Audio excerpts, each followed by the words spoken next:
Bismillahirrahmanirrahim.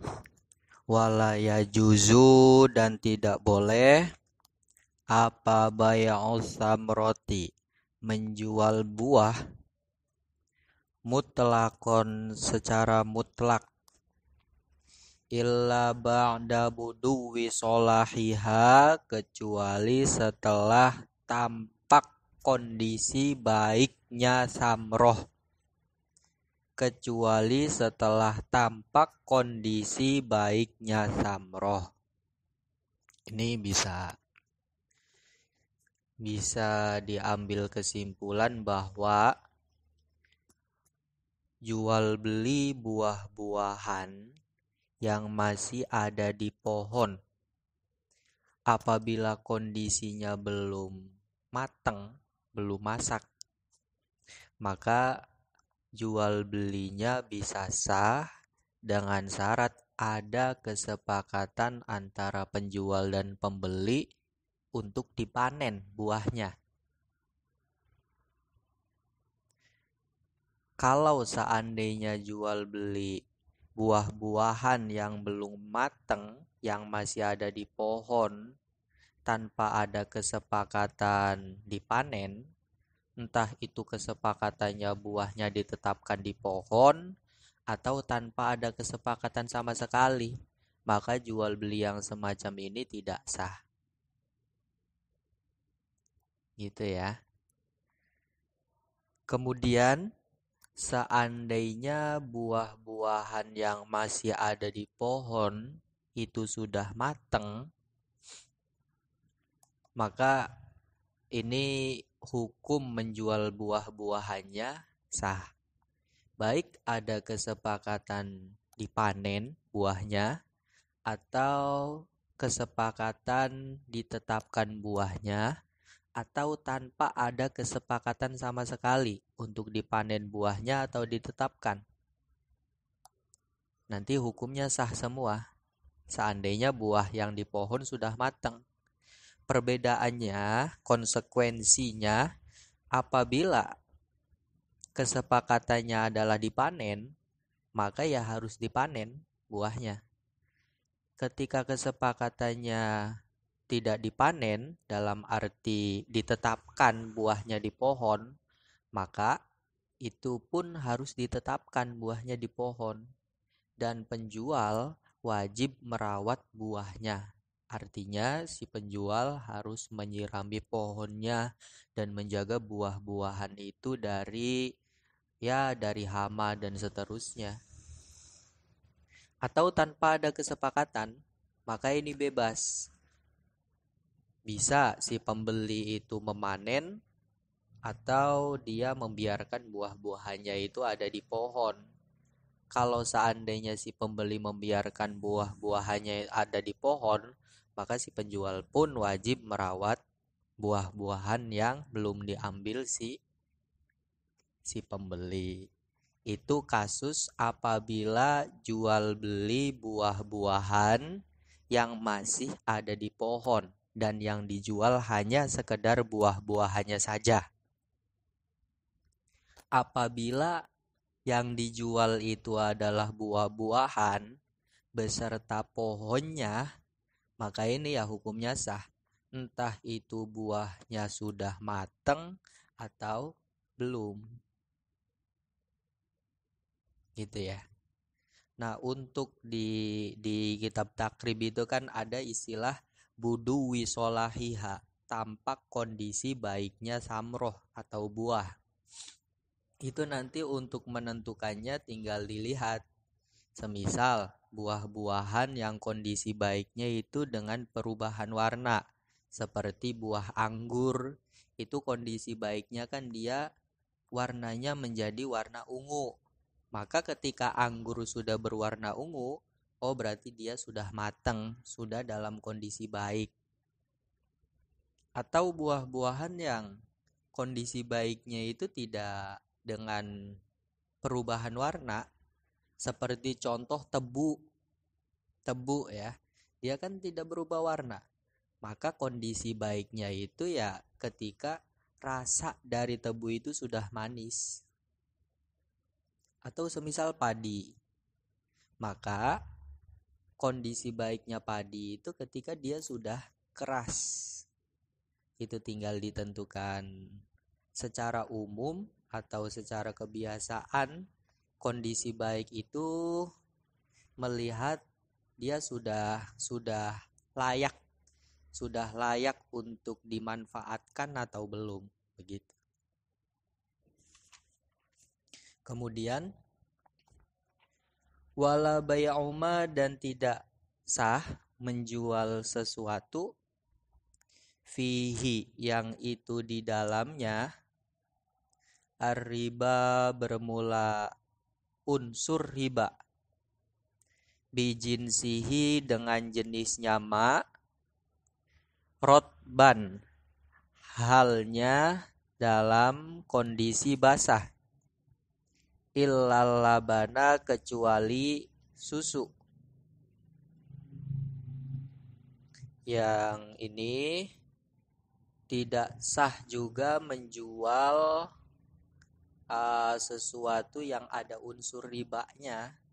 Yang ada unsur ribanya itu kan seperti yang di awal fasal itu ada 3 kan. Yang memiliki unsur riba itu emas, kemudian perak, kemudian makanan. Lah, makanan apabila dia masih basah, maka dia tidak boleh dijual dengan jenis yang sama ketika kondisinya masih basah. Seperti anggur itu ada anggur basah, ada anggur kering. Anggur itu makanan, sehingga dia termasuk komoditi yang mengandung unsur riba. Seandainya anggurnya masih basah, maka tidak boleh dijual dengan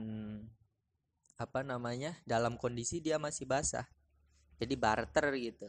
Anggur basah ditukar dengan anggur basah. Ini tidak diperbolehkan. Kecuali susu. Kalau susu itu tidak disyaratkan dia harus tidak basah, tidak disyaratkan begitu. Kalau susu itu semisal masih basah, ya sah-sah saja dibeli dengan susu atau barter dengan susu. Baik susunya itu adalah susu cair atau susu kental atau susu murni atau susu asam, itu sah untuk dibarter dengan sejenisnya. Tidak disyaratkan harus mengental atau tidak disyaratkan dia harus menjadi keju terlebih dahulu. Faslun bermula ini adalah fasal. Wayasihu, dan sah apa assalamu, transaksi salam, pemesanan, halan, dengan metode kontan, wa muajjalan, dan ditempo. Fima, dalam perkara takamalat, yang sempurna, fihi, di dalamnya, apa khomsatu syaraito, 5 beberapa syarat. An yakuna, yakni ada, apa muslam fih, itu madbuton, dibatasi, bisifati, dengan sifat. Wa an yakuna, dan ada, apa muslam fih, itu jinsan, berupa jenis, lam yakhtalit, yang tidak tercampur, bihi, dengannya, apa ghairuhu, selainnya. Walam tadkhulhu, dan tidak masuk terhadapnya, apa annaru, api, liihalatihi, untuk prosesnya, proses menanak atau menggoreng, Wa an layakuna dan tidak ada apa muslam fih itu muayyanan sesuatu yang ditertentukan. Wala min muayyanin dan tidak dari sesuatu yang ditertentukan. Fasal ini menjelaskan tentang salam ya. Salam itu bahasanya, bahasa terjemahnya indeks atau pemesanan. Dasar dari keabsahan transaksi salam diantaranya adalah firman Allah Ta'ala, ya ayyuhalladzina amanu idza tadayantum bidainin ila ajalim musammang faktubuh. Menurut Ibnu Abbas, ayat itu turun untuk mengesahkan transaksi salam. Kemudian ada lagi hadis dari riwayat Imam Al-Bukhari dan Imam Muslim, man aslafa fi syai'in fal yuslif fi kailin ma'lumin wa waznin ma'lumin ila ajalin ma'lumin. Dari ayat dan hadis tersebut memberikan sebuah indikasi bahwa salam itu ya diperbolehkan legal secara syariat. Kemudian secara pengertian, yang namanya salam itu adalah menjual sesuatu yang diberi sifat di dalam tanggungan penjual. Jadi contohnya semisal si B memesan pakaian kepada si A dengan sifat berupa sutra, maksudnya bahannya terbuat dari sutra, kemudian ukurannya sekian, panjangnya sekian, lebarnya sekian, dan seterusnya. Itu namanya transaksi salam. Dan rukun-rukun dari salam ada 5. Yang pertama adalah muslim. Muslim itu orang yang memesan, pembeli yang memesan. Istilah fikihnya muslim. Kemudian rukun yang kedua adalah muslam ilaihi. Muslam ilaihi itu adalah penjual yang menerima jasa pemesanan. Penjual yang menerima jasa pemesanan itu istilah fikihnya muslam ilaihi. Kemudian rukun yang ketiga adalah muslam fihi. Muslam fihi itu istilah untuk barang yang dipesan. Kalau dalam contoh tadi berarti pakaian. Kemudian yang selanjutnya, rukun yang keempat adalah roksumalin. Roksumalin itu adalah barang atau uang yang dimiliki oleh pembeli atau muslim untuk memesan barang yang dipesan atau muslam fih. Itu namanya roksumal. Kalau dalam transaksi jual beli, transaksi B, itu namanya saman. Kalau dalam akad ijaroh, akad sewa, namanya adalah ujroh. Kalau dalam akad salam, namanya adalah roksumal. Itu istilah-istilah fikih yang berbeda dalam setiap bab. Kemudian rukun yang terakhir adalah sigot. Sigot itu mencakup ijab dan qabul. Seperti contoh, si pembeli ngomong, saya memesan ini dengan sifat begini, itu namanya ijab. Qabulnya diucapkan oleh penjual atau muslam ilaihi. Ya, saya terima pesanan kamu begini, itu namanya sigot, ijab dan qabul. Itu adalah rukun-rukun akad salam, ada 5. Kemudian model salam itu ada 2.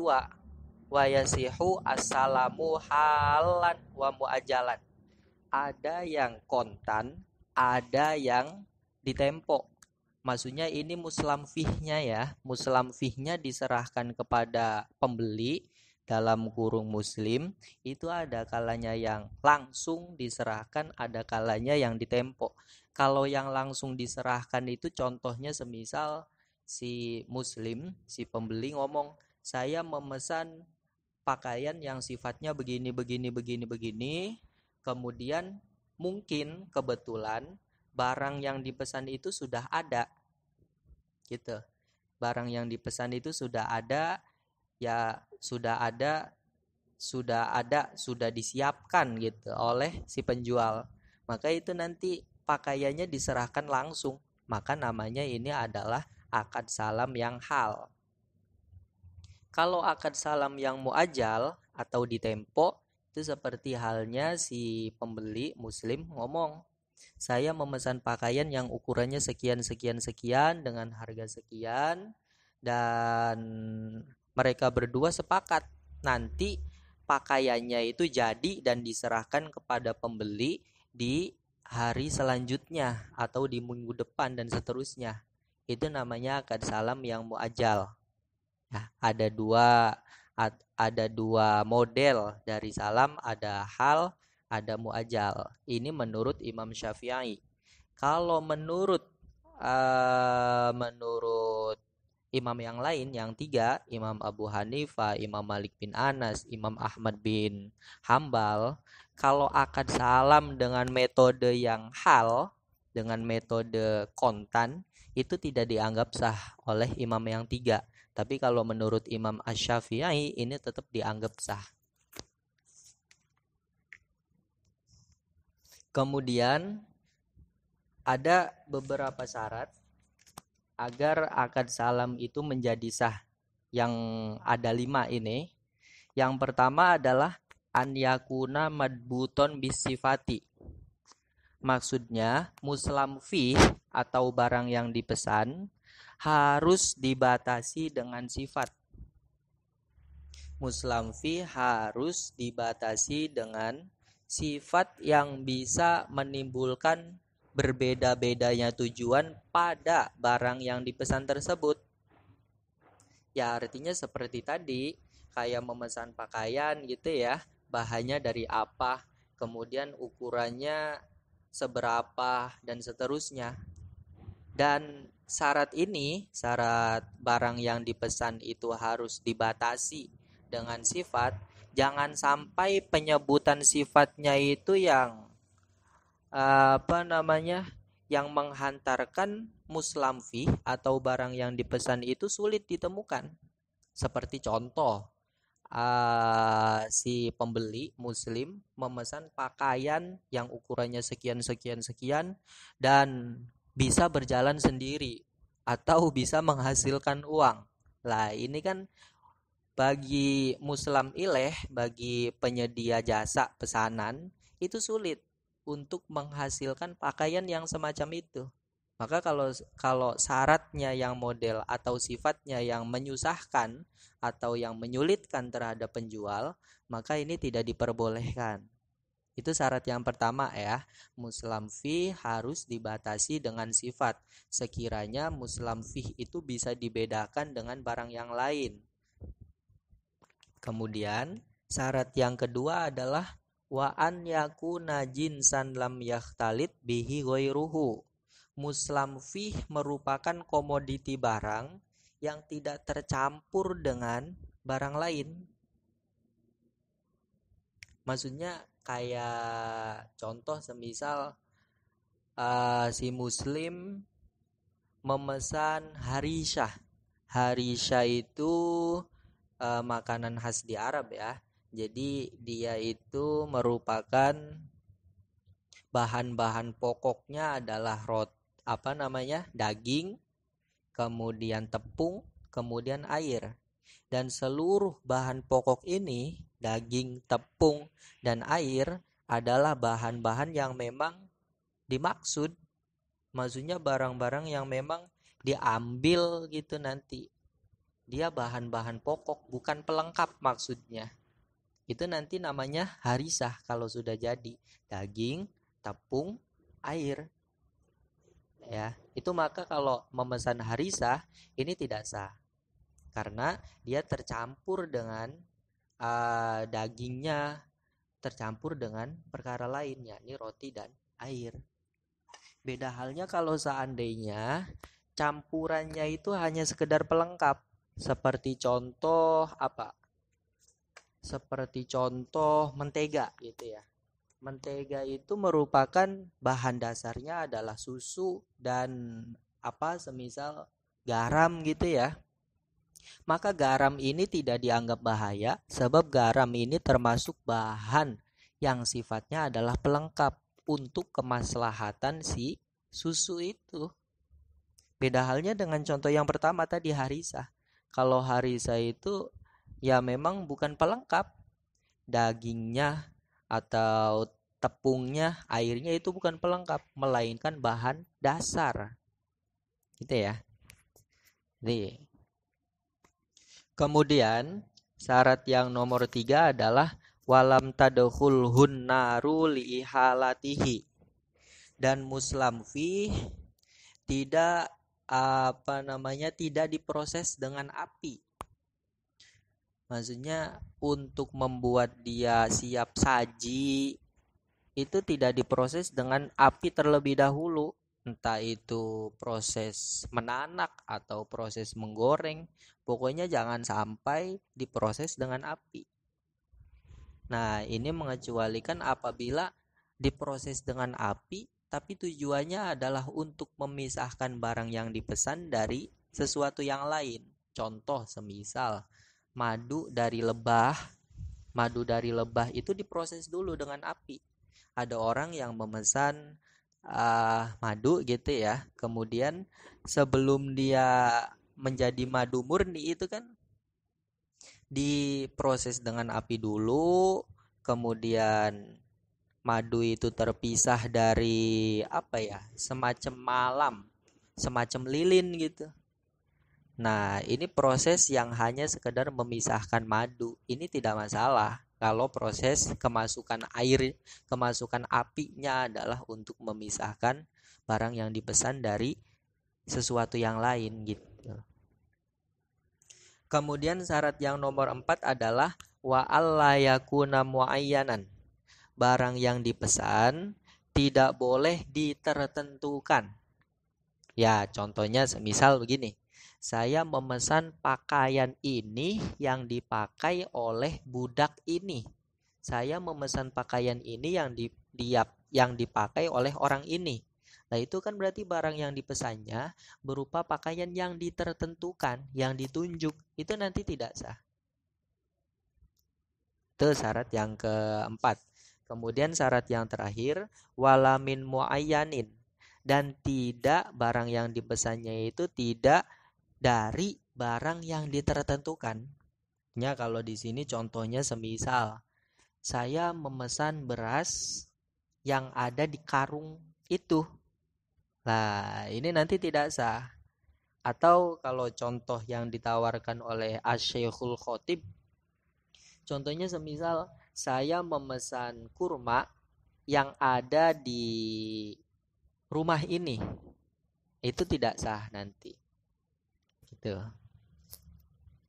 Kemudian summalisihatil muslami fihi, kemudian itu bagi sahnya muslam fi itu seperti yang di awal ya, dia adalah barang yang dipesan. Sama niyatu syaro itu bermula 8 beberapa syarat.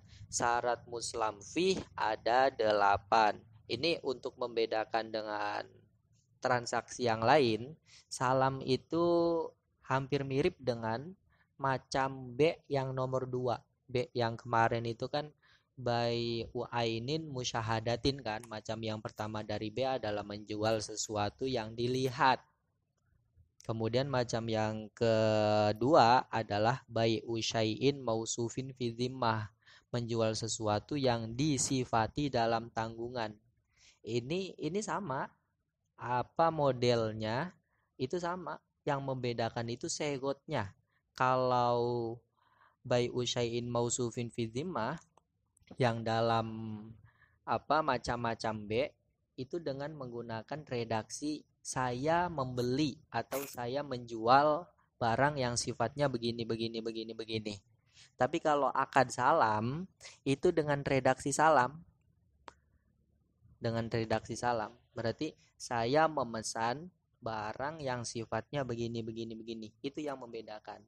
Dan kalau masuk akad salam itu nanti syarat-syaratnya lebih ketat. Ya, syarat-syaratnya lebih ketat. Wahwa, lanjutin. Wahwa bermula muslam fih, barang yang dipesan. Itu an yasifahu mensifati siapa muslim terhadap muslam fih ba'da zikri jinsihi setelah menyebutkan jenis muslam fih wa nau'aihi dan macam muslam fih bisifati dengan sifat-sifat allati yakhtalifu yang menjadi beda biha sebab sifat-sifat tersebut apa asamanu harga. Syarat muslam fi ini bedanya dengan 5 syarat yang awal tadi ya. Kalau 8 syarat ini berlaku ketika transaksi salam.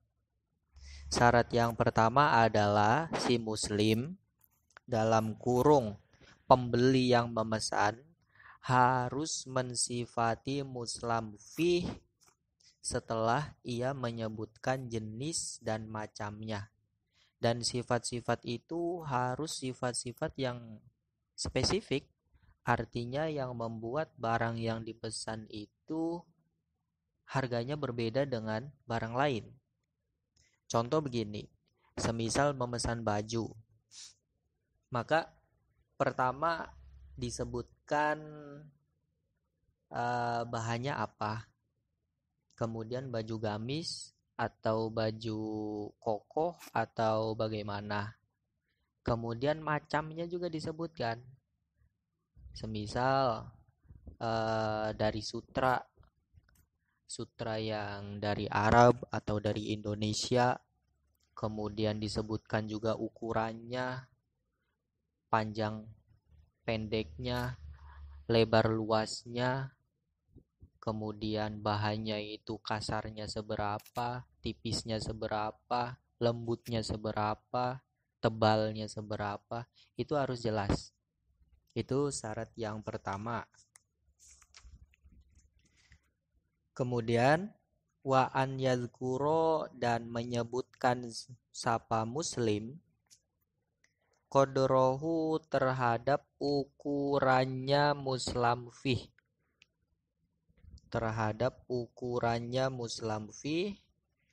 Dengan penyebutan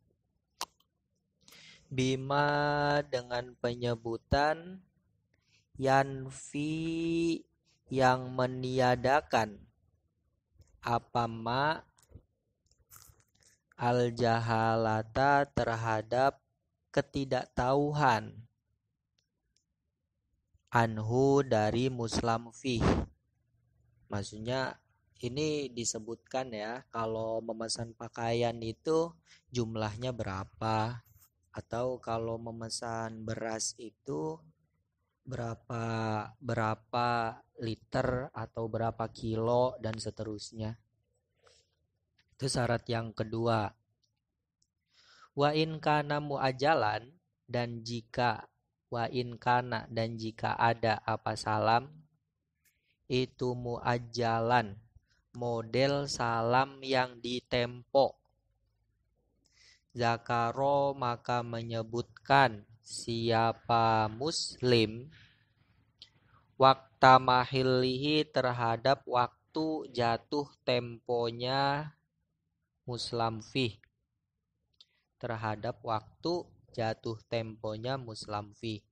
Jadi kalau seperti yang di awal ya, salam itu ada yang hal, ada yang kontan, penyerahan muslamfihnya, penyerahan barang yang dipesannya, ada yang ditempo atau muajal, penyerahan muslamfih atau penyerahan barang yang dipesannya. Apabila salam yang model muajal, maka harus ada kesepakatan kapan jatuh temponya. Semisal memesan di hari Senin, maka harus disebutkan si pakaian itu jadinya hari apa minggu depan atau lusa atau bagaimana, itu harus disebutkan. Itu syarat yang nomor 3. Wa an yakuna, dan ada apa muslamfih itu maujudan, wujud, indal istihqoqi, di waktu berhaknya menyerahkan muslamfih. Indal istihqoqi, di waktu berhaknya menyerahkan muslamfih. Fil ghalibi, pada umumnya. Syarat yang keempat, barang yang dipesan itu harus secara umum harus wujud di saat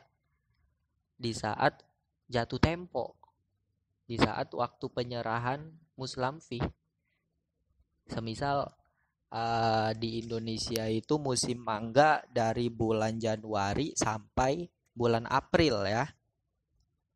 Kalau seandainya di bulan Mei sampai bulan Desember, bulan mangga itu sulit ditemukan.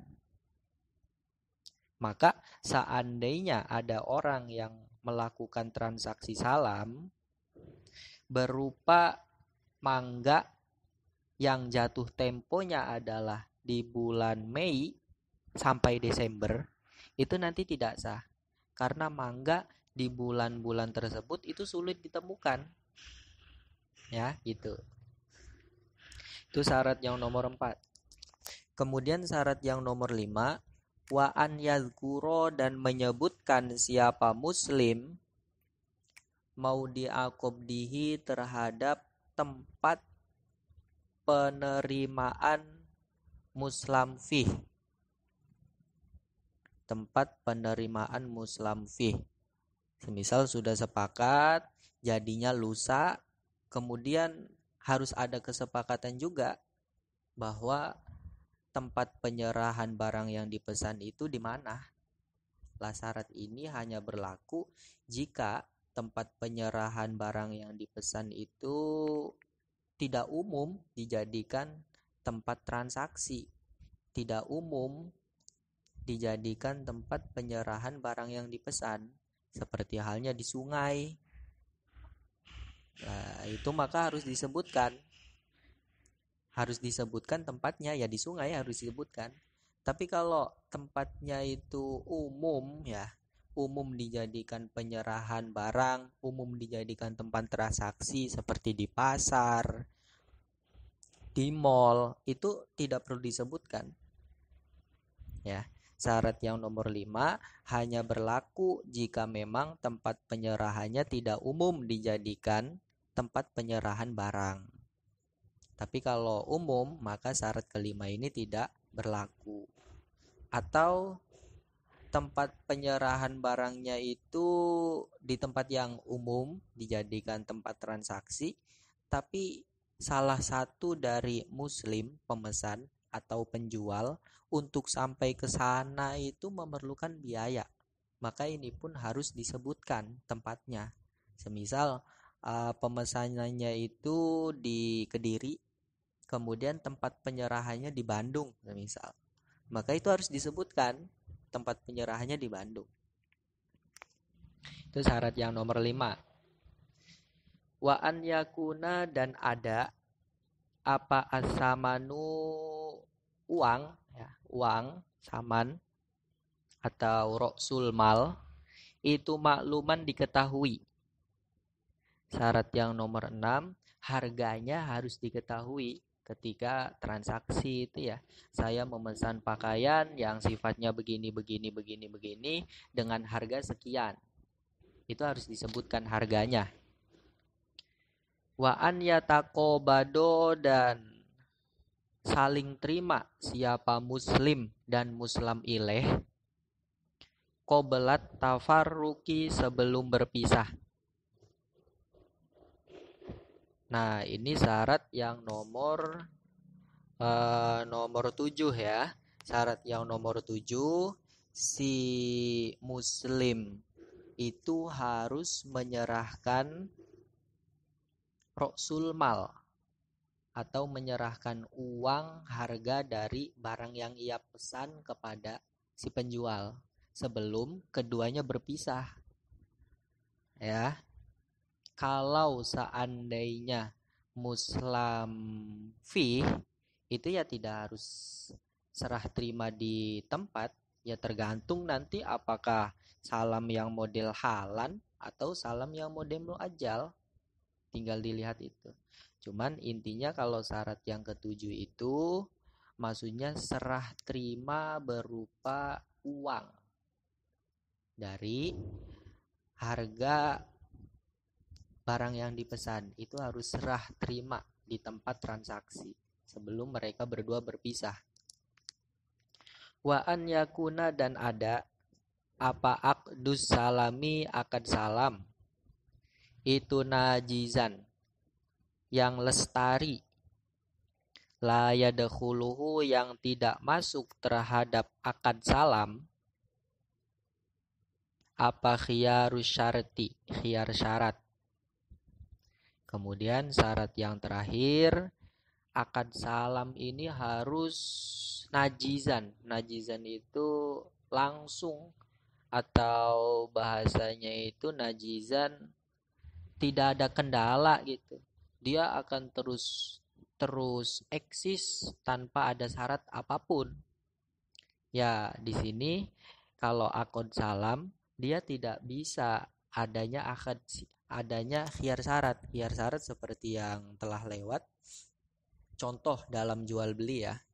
Saya membeli pakaian. Kemudian ketika membeli pakaian ini kan bisa ada kesepakatan berupa khiyar syarat. Khiyar syarat si pembeli ngomong, semisal si saya ya ngomong ya. Nanti akad jual beli ini akan terus apabila pakaian ini pas untuk anak saya. Nah, itu namanya khiyar syarat. Cuman seperti yang lalu, itu khiyar syarat kan hanya berlaku dalam 3 hari maksimal, tidak boleh lebih. Itu kalau jual beli tidak masalah dimasuki khiyar syarat. Tapi seandainya akad salam, saya memesan pakaian yang ukurannya sekian, bahannya begini dan seterusnya, dan akad salam ini akan tidak saya batalkan, akan terus berlangsung jika pakaian ini pas untuk anak saya. Lah itu tidak boleh dimasuki syarat berupa jika pas untuk anak saya, itu tidak diperbolehkan. Ya, itu bedanya antara akad salam dengan B. Jadi akad salam itu lebih ketat, persyaratannya lebih ketat. Faslun, bermula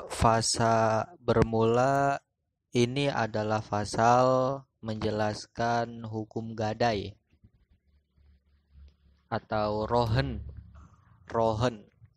Secara istilah fikih, yang namanya rohen itu adalah menjadikan benda yang berharga sebagai jaminan hutang yang akan digunakan untuk melunasi hutang tersebut ketika tidak mampu untuk melunasi hutang. Nanti kronologinya itu semisal si A ngutang kepada si B. Kemudian sebagai jaminan dari hutangnya kepada B, dia menggadaikan motornya kepada si B. Nanti kalau seandainya si A tidak mampu melunasi hutangnya kepada B, maka motornya ini dihargai dan sebagian harganya dijadikan untuk alat melunasi hutangnya gitu. Nah, pertama, dasar dari keabsahan akad rohen atau akad gadai adalah ayat fariha numak budoh. Maka gadai-gadai yang diserah terimakan. Ini menurut Imam Al-Qodi makna dari ayat farihanu makbudoh adalah farhinu waqbidu. Artinya lakukanlah gadai siapa kalian dan terimalah gadai siapa kalian. Karena yang namanya lafaz rihanun itu adalah jamak taksir. Bentuk mufrodnya adalah rohnun. Rohnun itu segotnya masdar ghairu mim.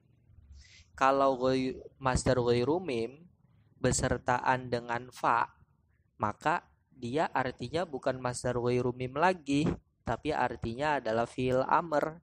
Seperti dalam ayat fatahriru raqabatim mu'minah. Tahriru itu kan artinya membebaskan atau memerdekakan. Dia segotnya masdar ghairu mim, tapi karena besertaan dengan fa, maka artinya adalah menjadi fi'il amr, sehingga maknanya adalah faharriru raqabatam mu'minah. Merdekakanlah siapa kalian terhadap budak yang mukminah. Itu sedikit tentang lafaz, tentang nahwu sorofnya ya. Kemudian ada sebuah hadis yang ini Nabi pernah menggadaikan bajunya, baju perangnya kepada orang Yahudi. Menurut satu versi itu orang Yahudinya bernama Abu Syahmi. Dan sebelum Nabi menggadaikan baju perangnya, beliau itu hutang kepada orang Yahudi tersebut sebanyak 30 sok gandum. Ya, kemudian Nabi menggadaikan baju perangnya kepada orang Yahudi tersebut. Itu dasar dari keabsahan hukum atau transaksi gadai, transaksi rohen. Kemudian rukun-rukun dari akad ini ada 5. Yang pertama adalah marhun. Marhun itu adalah sesuatu yang digadaikan. Kalau contoh yang awal tadi, si A hutang, si A ini nanti namanya rohin, hutang kepada si B. B itu namanya nanti murtahin, orang yang menerima gadai. Rohin itu adalah orang yang menggadaikan. Dan hutangnya si A kepada B itu namanya marhun bih. Ya. Kemudian si A menggadaikan motornya. Lah motor ini namanya marhun, barang yang digadaikan. Itu rukun yang pertama dari akad gadai. Rukun yang kedua adalah marhun bih. Marhun bih itu adalah hutangnya. Kemudian rukun yang ketiga adalah sigot. Sigot itu mencakup ijab dan qabul. Ijab itu seperti si rohin berkata, orang yang menggadaikan barangnya berkata kepada orang yang menerima gadai, saya gadaikan motor ini atas hutang saya kepada kamu. Itu namanya ijab. Kalau qabul itu si B berkata kepada si A, saya terima gadai kamu atas hutang ini. Lah itu namanya sigot yang mencakup ijab dan qabul. Kemudian yang nomor 4 rukunnya adalah rohin. Rohin itu adalah orang yang menggadaikan, si A berarti dalam kasus tadi. Kemudian rukun yang terakhir, yang kelima adalah murtahin. Orang yang menerima gadai, si B berarti, seperti dalam kasus tadi.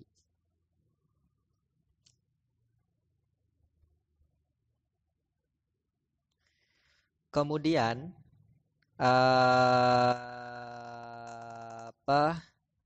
wa kullu ma jaza bai'uhu jaza rohnuhu fid duyuni idza staqarra subutuha fi dhimmati. Wa kullu ma bermula tiap-tiap barang Jaza yang boleh apa bai'uhu menjual ma, itu jaza boleh apa rohnuhu menggadaikan ma, fid duyuni atas hutang-hutang, idza staqarra ketika menjadi tetap, apa subutuha adanya duyun, fi zimmati dalam tanggungan. Setiap perkara yang boleh untuk dijual maka boleh digadaikan sebagai jaminan atas hutang, dan nanti ketika hutang tersebut sudah menetap sebagai tanggungan, maksudnya ini nanti barang yang boleh digadaikan itu syaratnya sama seperti barang yang dijual, sama seperti mabi'. Setiap barang yang bisa dijual, setiap mabi' bisa dijadikan marhun, bisa dijadikan barang yang digadaikan. Ya, itu syarat-syarat dari marhun. Ada di B, ya bermanfaat, kemudian tidak najis, kemudian ia adalah milik dari rohin, milik dari orang yang menggadaikan, dan seterusnya. Lihat di bab B. Kemudian syarat yang kedua, rukun yang marhun bih, hutangnya, itu syaratnya kurang lebih ada 3. Yang pertama, hutang itu sudah wujud. Artinya kalau contoh semisal begini, si A menggadaikan motor kepada si B sebagai jaminan atas calon hutangnya, ya, atas calon hutangnya. Si A hutangnya besok tapi menggadaikan motornya sekarang, itu kan berarti hutangnya belum ada. Nah, itu nanti tidak sah kalau model marhun bih yang semacam itu. Kalau hutang yang belum ada itu tidak sah, nanti akad gadainya tidak sah. Kemudian syarat yang kedua adalah marhun bih harus diketahui oleh kedua belah pihak. Artinya hutang yang nanti dipasang jaminan berupa barang yang digadaikan itu harus diketahui oleh rohin dan murtahin. Berapa jumlahnya? Apakah 1 juta? Apakah 2 juta? Dan seterusnya. Kemudian syarat yang ketiga dari marhun bih adalah dia sudah tetap. Ya. Dia adalah hutang yang sudah tetap. Sehingga ini mengecualikan seperti contoh yang di pasal sebelumnya, ya. Semisal si A dalam akad salam, si A memesan pakaian yang sifatnya begini. Kemudian si B menerima pesanan itu. Maka hutang si B berupa menyerahkan pakaian sesuai yang disifati oleh si A, ini sudah ada, hutangnya sudah ada, tapi belum tetap. Ya, tetapnya nanti kalau seandainya kalau seandainya tetapnya sudah jatuh tempo.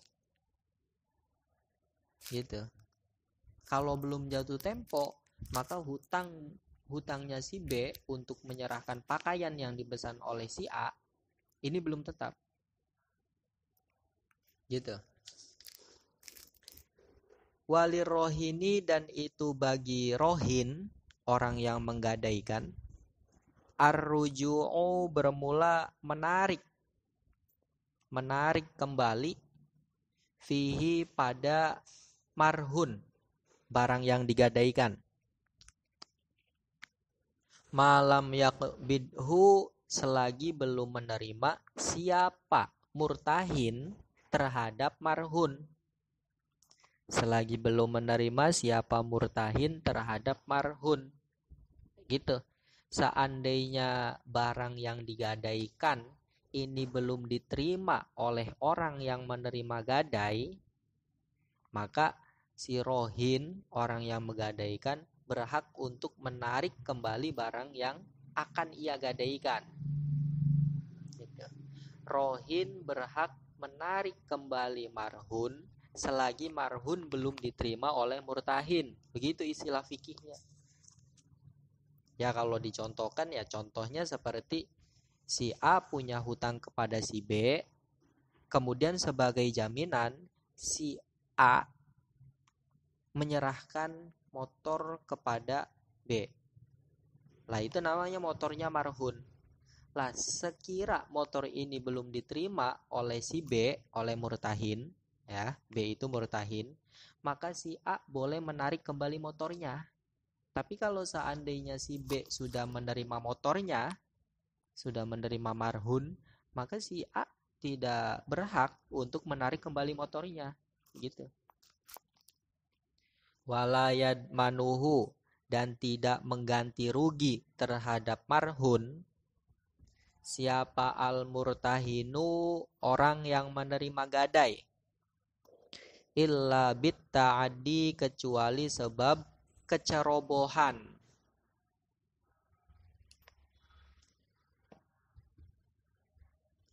Dan murtahin tidak wajib mengganti barang gadaian jika hilang atau rusak kecuali dia ceroboh dalam merawat dan menjaganya. Ya semisal si B itu si B murtahin ya, si B memakai barang yang digadaikan, memakai motor yang menjadi barang gadaian, kemudian motornya rusak. Lah karena rusaknya motor sebab dipakai oleh murtahin, oleh si B ya, dan itu adalah tindak kecerobohan karena barang yang digadaikan itu tidak boleh dipakai.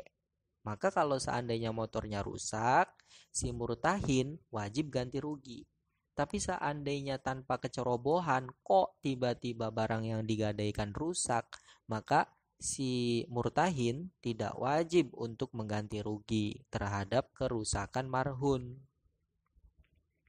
Wa idza qobado, ketika menerima siapa murtahin ba'dol haqqi, terhadap sebagian hak, lam yakhruj, maka tidak terlepas apa syai'un, sesuatu, minar rohni, dari gadaian, hatta yaqdi, sampai melunasi siapa rohin jami'ahu, terhadap keseluruhan hutang atau keseluruhan haknya murtahin. Nah, semisal kasusnya sama aja ya. Si A hutang kepada si B 100 juta. Kemudian si A menggadaikan mobilnya kepada si B. Gitu.